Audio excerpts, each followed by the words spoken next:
Sim, né, você falou da sua opinião técnica. E agora? A opinião técnica para ano que vem? Tipo, vendo o que tá rolando na Europa, que eu como torcedor, eu acho que a nossa chance é muito pequena.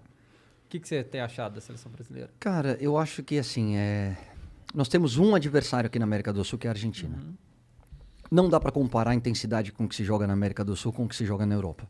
Na hora que eu fiz isso, a minha quarta-feira, a minha quinta-feira, eu assisti França e Bélgica, Lógico. às 4 da tarde. Aí eu assisti São Paulo e Santos, às 7 da noite. E fiz Brasil e... Caramba, me deu branco. Brasil e Venezuela. Não, antes. Brasil e Venezuela. Venezuela. Brasil e Venezuela às 9 da noite. A intensidade é muito diferente, a qualidade do jogo é muito diferente. Agora, a gente tem que considerar algumas coisas. Seja qual for, duas seleções europeias, você joga e deixa jogar. A qualidade do gramado é muito melhor do que a gente tem aqui. A qualidade individual também é muito melhor do que a gente tem aqui. Eu acho mesmo que o Brasil não é o principal favorito para ganhar a próxima Copa do Mundo, mas a gente está no bolo. Eu acho que a gente pega França, eu vou te falar quem eu acho que são as seleções mais fortes. França, Itália e Inglaterra. Eu acho essas três seleções fortíssimas. Aí você tem Argentina, Bélgica e Espanha em reconstrução. Acho que a Argentina já atingiu esse protagonismo. Tá? Acho que está bem redondinha. A Bélgica ainda depende muito, e foi a declaração do De Bruyne, ainda depende muito de De Bruyne e Lukaku, eles já estão mais velhos. E a Espanha vem com uma geração talentosa, meu. Talentosíssima, que esses moleques vão dar trabalho. Aí é do jogo, ver como é que encaixa, aí você tem que acompanhar um pouquinho do campeonato, né? Mas eu acho que hoje, e é uma discussão que eu tenho muito no Bem Amigos, e o pessoal não concorda comigo, hoje o Brasil joga contra qualquer seleção do mundo em condições de ganhar ou perder de qualquer seleção do mundo. Eu não acho que a gente seja favorito contra a Inglaterra, a França e a Itália, mas a gente joga de igual para igual com eles. E aí é o jogo. O que eu falo do jogo? Pega a Bélgica, que foi uma das grandes seleções da última Copa do Mundo. Cara, o primeiro tempo foi horroroso, eles meteram 2-0. O segundo tempo a gente amassou eles e podia ter acabado 2-2. Então, assim, a gente tem que encaixar o jogo perfeito? Tem, mas dá pra ganhar dos caras. E a gente depende do lado coletivo. E aí, analisando um pouquinho a seleção, acho que o Brasil abriu o leque, que era uma crítica que eu sempre fiz ao Tite. Foi, Tite, não fica refém de um sistema, não fica refém de um grupo de jogadores. Abre.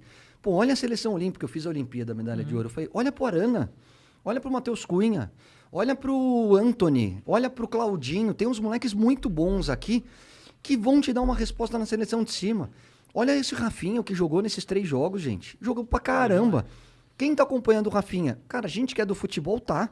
A gente sabe que ele é do Leeds, que já teve proposta pra sair do Leeds, e que o Leeds tá batendo o pé na multa e fala assim, United, Paris Saint-Germain, City, você quer Real Madrid, Barcelona? Paga a multa, senão você não vai tirar o moleque daqui, não. E tem que ser assim. Esse moleque vai chegar em time de ponta, porque ele joga muito, ele é abusado, ele vai pra dentro. O Anthony tá jogando fora de posição. Ele joga na função do Rafinha, mas é talentoso pra caramba. Então tem um momento que você tem que parar de trabalhar só taticamente, que é o grande diferencial do Renato Gaúcho. O Renato Gaúcho não é melhor do que o Tite na parte tática, não é melhor nem que o Rogério Ceni na parte tática. Só que ele ganha os caras. O clima é leve e ele faz o seguinte, sem a bola, marca. Você, cada um num lugar, com a bola, se diverte. Isso não significa que não seja um time bem treinado, isso não significa... Mas assim, você vê o Gabigol, que é o 9, vindo buscar a bola no meio e o Arrascaeta infiltrando. Você vê o Bruno Henrique, que joga aberto, fazendo gol de centroavante. Na seleção é mais feijão com arroz. É o centroavante fazendo gol de centroavante, o cara da direita jogando na direita, o cara da esquerda... É o que a gente fala do jogo posicional e do jogo intuitivo. O Brasil tem que ser um pouquinho mais irresponsável com a bola. O Júnior fala, ele gosta dessa anarquia, dessa bagunça. Eu também. Eu acho que tem que ter um pouco mais de Flamengo no jogo do Brasil. O Tite está tentando soltar. Ainda não conseguiu, mas está tentando. Se você pensar que tem 1 ano ainda para a Copa do Mundo, na hora que você olha Anthony, que você olha Matheus Cunha, que você olha Arana, que você olha Rafinha, você fala, opa, talvez a gente tenha daqui a 1 ano uma seleção mais forte do que a gente tem hoje em dia. Eu acho que o que frustra a gente, né, porque assim, a maioria, isso que é um negócio que a seleção brasileira perdeu muito o interesse das pessoas, né? A maioria nem tá vendo esses jogos aí, porque as eliminatórias são infinitas, o Brasil já tá classificado e tal, mas eu tenho visto tudo, né? E o que frustra é que esse negócio que você falou da sua história da Olimpíada e tal. Ah, não, o Brasil jogou 2 amistosos, goleou todo mundo. Tipo, há quanto tempo a gente não vê isso acontecer, né? Tipo, a gente é de uma geração que viu o Brasil destruir todo mundo que fosse inferior. Todo mundo. Você não pegava a Venezuela, né? E não destruía. Tipo, o jogo acabou 3-1, mas o placar não mostra que foi o jogo, né? Foi 3-1 lá no final, né? Porque a Venezuela é muito inferior. Então, é isso que eu acho que frustra a gente, porque, cara, a gente é a seleção é a maior campeã do mundo, né, cara? A gente quer ver o Brasil passar o carro em seleções mais fracas, mas só que a gente não vê isso há muito tempo. Eu acho que, assim, na América do Sul a gente vai passar. Já a gente vai começar a golear todo mundo também. É só ver o retrospecto de 8 jogos, 8 vitórias e agora o empate com a Venezuela. Colômbia. Com a Colômbia, perdão. O que incomoda a gente um pouquinho ainda... Bom, só para falar de geração, você falou de geração. Eu me profissionalizei em 94 e acabei em 2005. Nesse período, e não estou falando de mim porque eu não disputei Copa do Mundo. Nós disputamos 3 Copas. 94 a gente foi campeão, 98 a gente foi vice-campeão, 2002 a gente foi campeão. Então a gente está mal acostumado. Nesse ciclo, essa nossa geração, eu estou com 46 anos, foram 3 Copas do Mundo com 2 títulos e um vice-campeonato. E um vice-campeonato porque o Ronaldo Fenômeno teve o... Não tirando o mérito da França, que era um timaço, mas teve a história da convulsão. O que eu acho... em relação a tudo isso que a gente falou, e aí não é criticar a CBF, porque eu acho que eles não têm tanta culpa. São 2 coisas que eu acho que a gente sente falta. Uma é essa que você falou, a gente se impor em relação aos adversários mais fracos. Enfiar 4, 5 e falar, ó, aqui é Brasil e não vamos fazer 2-0 e ficar tocando de ladinho, nós vamos enfiar 5, 6 para você aprender que aqui é Brasil. E a outra coisa é o jogo contra grandes times da Europa. Isso é uma sacanagem, e eu entendo porque faz parte do jogo. Cara, eles se blindaram. A Europa não quer jogar contra a gente, não quer. O que a França, a Espanha, a Itália, estou falando dos últimos campeões, aí a Bélgica não chegou, mas assim, essas grandes potências, elas estão ganhando da gente todo o confronto de Copa do Mundo. Então eles entenderam e falaram assim, por que eu vou dar arma pro inimigo?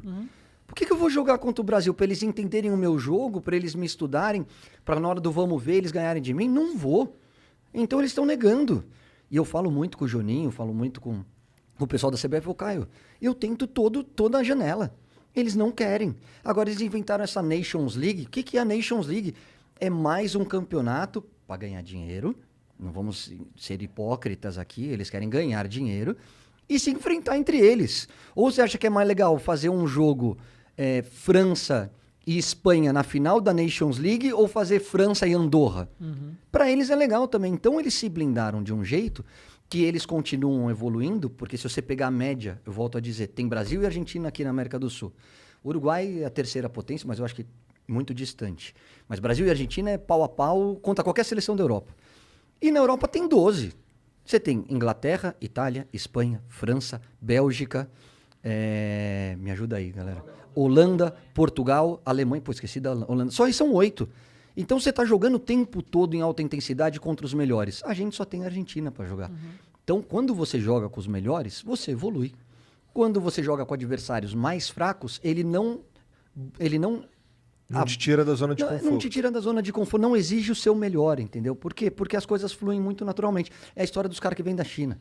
O cara que vem da China vai precisar de 1, 2 meses aí para entrar em um nível de competição legal e vai ter algumas lesões musculares pelo caminho. Por quê? Porque lá é muito diferente o nível do futebol do que se joga aqui no Brasil. E na Europa é muito diferente o nível do futebol com que se joga aqui no Brasil.